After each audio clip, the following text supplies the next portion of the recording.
Welcome back to Beyond the Line of Scrimmage. This is Cody. I am Montana. We are going to give you guys our week one previews and predictions. We will start on Friday. We got Auburn at Baylor in Waco, Texas. Should be a fun one. What do you got there? I'm excited to watch the quarterbacks play. It's probably the Yes. biggest thing. Cam Coleman and Auburn, probably your biggest star overall. You kind of liked Auburn a lot, and I feel like I maybe have talked you out of it. Let's start with this. I think I've lost my momentum for Auburn hmm anywhere because of what I've seen these past few weeks surface online with the whole, oh, we're going to have three different coordinators calling three different plays on each series of downs. Oh, we might play three quarterbacks. hmm I'm not sold on that approach of That just shows you football. they don't have. It They're really just not means they don't have confident. confidence in the Yes. guy. And for a team that already was like, hey, our Lacks defense has to confidence. dial it back a little bit because we want Jackson Arnold to get confidence. I hate to say it, but you're less than a week away. Like, it's time to play. Exactly. Okay. The You're games are facing a here. team in Baylor that has all the confidence in the world because of how they ended their season last year. hmm And they're Okay. They playing a have home game. exactly. And it's going to be in Waco. And it's going to be SEC versus Big 12. Everybody wants to beat the SEC. You're going to go in there and people are going to call for your heads because that's what they want in that game. I mean, honestly, I still don't even know who to pick. This is like hmm almost coin flip. Like I just talked down Auburn so crazy, but This gives me like 21, 24 to 16 vibes, is what this yeah. game gives me. And I think just based on my confidence meter in each team, I'm honestly going to go Baylor. I'm not sold on any of the quarterbacks that they have other than the guy he's a true freshman for Auburn. I can't even remember his name, Deuce. I like the confidence of Baylor. I like the running back for Baylor, Sawyer Robertson. I think they got a better offense. Defensively, that's where I'm kind of not sure yet. But as far as who's going to lead a team down the field in a 2-minute situation, give me Baylor. I'm gonna take Baylor too. A lot of momentum esque stuff kind of relies for Auburn on this game. Like Yep. this is a huge game for Auburn to get it going, and if they can't, I think it's gonna be a struggle for the season for them. Everybody's calling a play. That means you got three different minds working, and guess what? Three different minds don't think the exact same. Even if you've got the Yep. same exact culture, Auburn doesn't have that culture. We'll have to see how that goes. That is Friday night. Also Friday night, we have Georgia Tech at Colorado. Mhm. Another fun one. Um, my head is leaning Georgia Tech. I'm Georgia Tech. I don't even have to say much. I've been extremely high on Georgia Tech the entire Yep, offseason. I am as well. I've expected them to win this game Yeah. for a while. I would love for you to give me a little bit of a read into Colorado because that's been a team that I haven't really been able to just piece. I don't think anyone is really able to. It's somewhat of the same story as last year, Mhm. except now you don't have Shedeur Sanders and you don't have Travis Hunter. You lost two of the best players in the You country. lost two of your stars. The juice that makes Colorado go, you lose that. So now it's like, okay, where does your production come from? And yes, while Shedeur was sacked, 70 times, many more times than that in the past few years, he still gave you 4,000 yards in his sleep. I remember 2 years ago, you and I kind of liked Caden Salter. Mhm. Kind of had a disappointing year last year. I think they're going to rock with Caden Salter just because of experience, but I think they won't be hesitant to go to Julian Lewis as soon as things start going south. Confidence meter, if that's where I'm judging it, I'm obviously giving Georgia Tech the edge. They're bringing Mhm. back Haynes King, Jamal Haynes, Malik Rutherford. I love Georgia Tech. It's been a program that I've always kind of not necessarily clinged to, but I've always had a soft spot for. Yeah, So the fact that they have all this with them, I'm not picking against Georgia Tech other than maybe Clemson. yeah, So I'm taking Georgia Tech over Colorado. We're gonna find out a lot. I mean, it's week one. yeah. It's week one. We quite literally we know a couple things about these teams, but in the whole scheme of things, in actual football being played, we know nothing. I am also going to go Georgia Tech. I believe physicality just too much. We got two Georgia Tech votes there. Moving into Saturday, hmm possibly the biggest game of the year as far as rankings goes. hmm Um, Texas at Ohio State. My head think Texas should be kind of an easy favorite in this one, Mhm. but based on what I've heard and everything kind of leaning into this game, I think it's gonna be a lot closer than what I think. I was listening to Coward earlier, and I think he nailed it. He was talking about how Ohio State went into Oregon last year, and they lost the game, but he walked out saying, "You're playing in Autzen.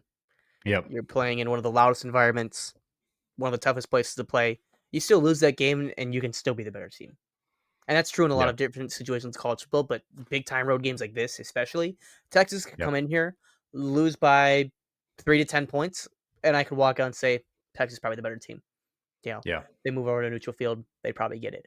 I mean, if you're going experience wise, you're choosing Texas. I think overall player personnel and overall talent that they brought back as a whole grand scheme, Yep. probably going Texas. Yeah. I'm extremely excited to watch. This is awesome. We're getting two brand new quarterbacks who we haven't seen really play. I Yeah. mean, Arch played a little bit. Julian had a couple of garbage time snaps. It doesn't. This is the first time we're seeing them in a marquee matchup, and the fact that it's the first time for both of them is extremely exciting because there's so many questions for us to be answered. This is what's happening. All Yeah. the questions that we've had, every thought is about to be delivered and answered for us right here, and that's what makes it so exciting. I think Texas has a better roster, but I just got an itch with it being in the shoe. I like a lot of the pieces that Ohio State has. I'm taking Ohio State. I think the home Mm. environment, I think that carries them through for this game. I think quarterback plays may be pretty similar for both these guys. I think they're both going to be pretty good. Both have great weapons. I think Yep. Ohio State probably has a little bit better weapons. Max Clare, Carnell Tate. You got Jeremiah Smith out there. You got a Yep. good defense, whereas Texas is having to plug in a lot more guys. I mean, both teams are. What Yeah. am I talking about? Ohio State's got to repiece a whole bunch too. Yeah. Both teams are retooling. Really, I'm going Ohio State, man. I like the fact that they're at home. I think overall they're gonna be pretty similar teams. I want to see all these breakout players because we know those dudes. We don't know their names. We don't have that proven production, but we know that there is aliens that we're about to uncover, and they're about to Yep. become some of the faces of college football. I have a hard time piecing it together for Ohio State. I think Texas has more ways they can win. They got a running game. The only That's issue there is they're gonna have 4 of 5 new starting linemen, and I think Ohio State their don't. left tackle done for the year, so Ohio State that's a don't. big issue. Ohio State's gonna have a good running back. I would imagine James Fields gonna We do would we fine. would assume, Quarterbacks should be pretty dang similar. I'd yes, say we Ohio assume State has a better passing offense. that's Defensively gets up debatable. in the air. I don't Yes, think I so. think I think the weapons that Ohio State has is well, better. You got yes, Jeremiah Smith, Max Clare, Carnell Tate. more I don't think proven, I would say, is the true. word there. Play calling goes, I probably might give the edge to Texas. Defensively, I'm giving the edge to Texas. I think there's a lot of pieces they have to replace on defense. You got Matt Patricia calling plays now, and I think we kind of talked about this before with our Big Ten preview. Like, Mhm. I think they're going to struggle a little bit figuring out the language and how they want to go about it. Especially, I'll go Texas, you'll go Ohio State LSU for sure. Clemson. I think LSU is one of those teams that's riding off of the offseason national champion Kool-Aid Yeah, buzz. I like Garrett Nussmeier. I like all the pieces they have. I think defense is gonna be great. I think they got a lot of great weapons on offense. They got a good offensive line. There's something with me and this Clemson team. I have been a hater. I've been preying on the downfall of Clemson for the past few seasons, but this year I've changed, and I'm all in on Clemson. I have Clemson to win my national championship. I love the defense they've got. Got great pieces all around. Cade Klubnik, I think he's the best quarterback in the country. I think he's better than Garrett Nussmeier. I like Dabo more than I like Brian Kelly. If I'm going to make a bold prediction right now, if you're picking between the overhyped teams in the country, if I had to pick one team to fall, I would pick LSU. I'm clearly going to pick Clemson. It's in Clemson. yeah. We'll find out what the real Death Valley maybe is. Who knows? I'm the same way. I mean, is there a way that they could lose to LSU and still win the Natty? Absolutely. But if you're going to be the Clemson of old and just kind of run through their schedule like I think they will, and you probably think that as well, then they're taking care of LSU in this game. Through the past couple of years, Clemson's been pretty good in week one, other than like that Georgia game. opening Yeah. game. LSU's been quite literally the opposite. I'm not drinking that LSU Kool-Aid. If they beat Clemson, I would drink the Kool-Aid. If LSU beats Clemson, I will go all in on LSU this year, and I will ride with LSU. No matter what, I have to ride with LSU. Toss up or a tough matchup, I'm gonna ride with LSU if they win this game. I don't know if there's really much to say about this game other than the fact that This will be elite. we know what we're gonna get Mm-hmm. as far as talent-wise from both teams. Yep. You know you're gonna get good quarterback play from both teams. You wanna see that LSU defense take a step forward. You're not sure you're gonna see that yet. You I mean, Clemson gets Tom Allen too at defensive coordinator, which track record-wise, pretty damn good. But I maybe got a that's something we're kinda underlooking there too is the new DC. Okay. I've got a question for you. Yep. So obviously, probably the biggest game of the weekend is me Texas Ohio State. Is probably Yeah. just right below it, just with profile. But I think that this will be a better game, more entertaining game compared Yeah. to because well, 100%. also you think about expectations with that Ohio State Texas game. Everyone's like, "Oh, this may be crazy, crazy," elite matchup.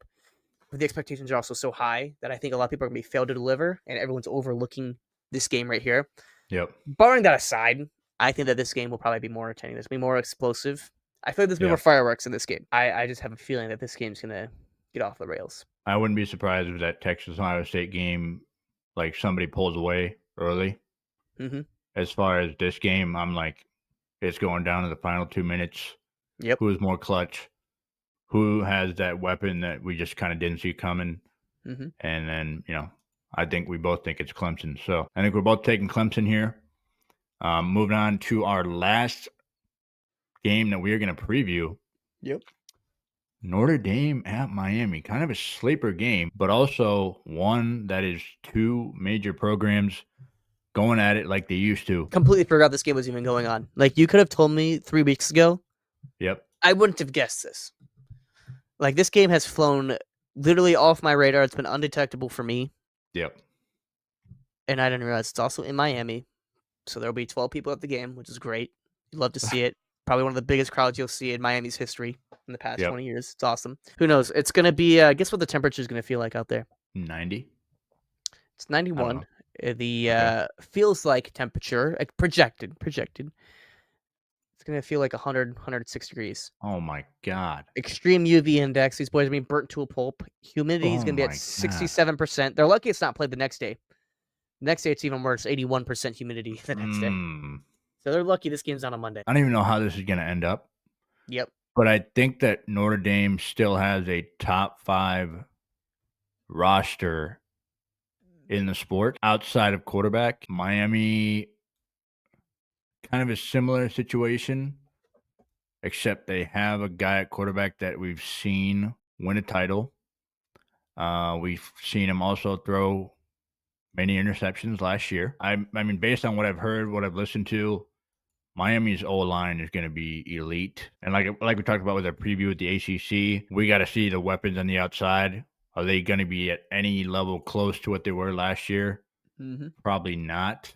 So this is, I mean, based on what you said about the weather, and defense is also going to be good for both sides, probably Notre Dame more so. It's going to be a mud fight. If you would have given me this game a couple years ago, it would have been one of those games that's like 30-13, and someone pulls away mid-second quarter, early third quarter, which would have probably been Notre Dame. But now, the more I think about it, I think this will be a little bit of a tighter game. I don't think it's be insanely tight, which I just feel like that's how these early season matchups go. Is it's kind of tight, but not really. I've never lived a life where I've gotten to fully believe in Miami, and I think talent-wise, Notre Dame's better. I think they got a better coaching staff. If Miami has to rely on the pass, I don't like that for Miami, like Miami's typically has. They've usually been a pass-heavy team over the past few seasons. I don't like that a lot for Miami at all. I think they're going up against probably arguably the best secondary in the country, one of the best secondaries in the country for sure. I like Notre Dame's defense a lot.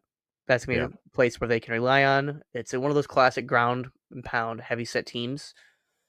Run game for them will be good. Passing game, I feel like there's no way it's worse than last year. I think the receivers are better. I think they probably have a more. I would imagine they have a better quarterback, at least in terms of passing. Maybe not managing the game, but yeah, I agree. I would imagine they have a better quarterback play than what they did, or they can rely on their quarterback more. Crazy because doing this right now makes me think we should have done a what if video for this year, and maybe we still should. We both believe in Notre Dame's roster more than Miami. Yep. But what if Miami beats Notre Dame? Hmm. Like, where does it go from there for Notre I Dame? think Where does it go from there for Miami? I think that would be more of a good for Miami than it would be a bad for Notre Dame. I would say that Miami is probably close to a top 5 team, Yep. and they're going to be a force to reckon with. And that do they play Clemson this year? Nope. Then I feel like they're making the conference championship game against Clemson, and that's been an amazing game. I think Miami has more to gain than Notre Dame has to lose. We talked about Miami in our ACC previews.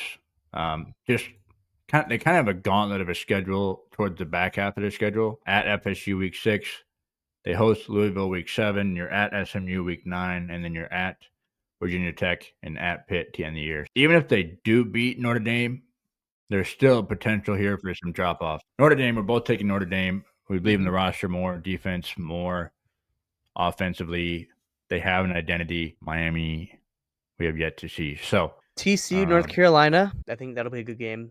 yeah, That should be a fun game. That should be an intriguing game at the very least. yeah, They're- that's definitely one you want to tune into, Mhm. especially when it's a standalone game. Yep. Bill Belichick's debut. I mean, he's going to have his son Steve Yep. coaching defense. So Get to watch Josh Hoover ball out. Let's go to the other Sunday game, the earlier game, 2:00 kickoff, 3:00 probably. I'm assuming this is all. Yeah, this is Central Time. Virginia Tech, South Carolina in Atlanta. South Carolina's favored by 8. It might be a drive or two where it's like, oh, this is an interesting game, and then yeah, if Virginia Tech makes noise in that is going to be. No one's projecting that. By the way, yeah. like no one expects Virginia Tech to make noise in this. I doubt anybody's picking Virginia Tech in this game. But if Virginia Tech, what if Virginia Tech wins that game? The entire offseason, everyone we've been all talking about, Florida, South Carolina, this, that, Yeah. and then it's just been thrown out the window immediately, and that train just crashed into the side of a mountain. Like quite literally, that's exactly what happened. Is everyone's Yeah. like, "What just happened?" That would That'd probably. be insane. I feel like that'd be the most shocking result of week 1. Like even more, if Florida State beat Alabama, I think that would be more shocking. I think Virginia Tech, South Carolina would be more shocking if Virginia Tech won than like Florida State beating Alabama. I think in order for that to happen, you'd have to get an injury from Sellers Hmm. for that to happen. I'm saying straight up, I don't want injuries to play effect. Well, then I I'm not just gonna don't say see anything. it, and I don't know what would be That's what I'm saying. how the game would even look Would for that to Virginia happen. Tech beating South Carolina be more shocking than Florida State beating Alabama? I think so as well, only Because you have it's week 1. and you have a case with Florida State slightly. They got the home field advantage, and they're not Yeah. last year. They're not the last And year's it's team. week 1. It's like the first matchup of the year. Like Mm-hmm. anything happens, in the first matchup. So Kind of covering 2 bridges, 1 stone. Florida State hosts Alabama, which awesome. It just sucks that Florida State had to be 2 wins last year. definitely taking Alabama in that one. Definitely taking Alabama. We're going to wrap it up here. Got our week 1 previews out the way. Get our first live show after week 0. We'll make sure to be back for week 1. What promises to be a fantastic week 1 slate. We'll see you guys next week for a fantastic week 1. See ya. Woo! Let's get it.